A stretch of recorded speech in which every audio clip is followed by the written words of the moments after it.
Hello students, welcome back to my channel study with Poonam.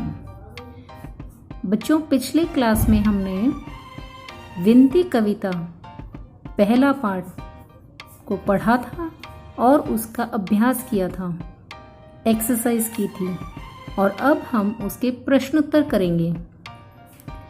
तो देखो, पहला प्रश्न है हमारा, कवि ईश्वर को किस किस में पुकारता था। कहने का मतलब यह है कि इस कविता में ईश्वर को कवि ने किस रूप में पुकारा है, कैसे कहां कहां पुकारा है उसने। तो उत्तर, कवि ईश्वर को बागों में, वनों में, संगीत में और भजन में पुकारता है।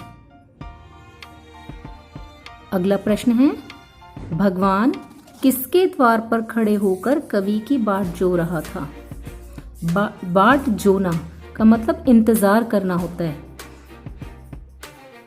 उत्तर, भगवान दुखियों के द्वार पर खड़े होकर कवि की बाट जो रहा था, अर्थात कवि का इंतजार कर रहा था। तीसरा प्रश्न है हमारा,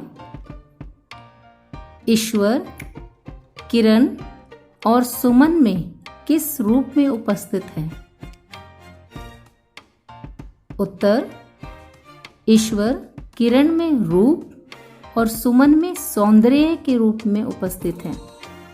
कहने का मतलब यह है कि जो सूरज की किरणें होती हैं वहां ईश्वर होता है, जो उसका प्रकाश है वह ईश्वर का रूप है।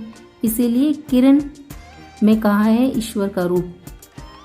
दूसरा, सुमन, सुमन मतलब फूल। फूल की जो सुंदरता होती है, सौंदर्य होता है, उसमें ईश्वर को पाया गया है।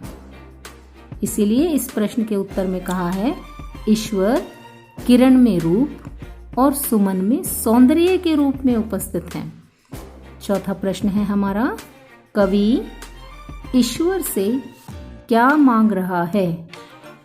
उत्तर, कवि ईश्वर से प्रार्थना करता है कि हे प्रभु, आप मुझे ऐसा सामर्थ्य प्रदान करें, मुझे इतनी शक्ति दें, मुझे इतना दक्ष कर दें कि मैं हर प्रकार के कष्ट सहन कर सकूं और दुख में कभी भी हार ना मानूं, सुख में भी आपको स्मरण करूं, कभी भूलो ही ना आपको, और मैं आपको अपने नैनों में, मन में और वचन में हमेशा याद रखूं।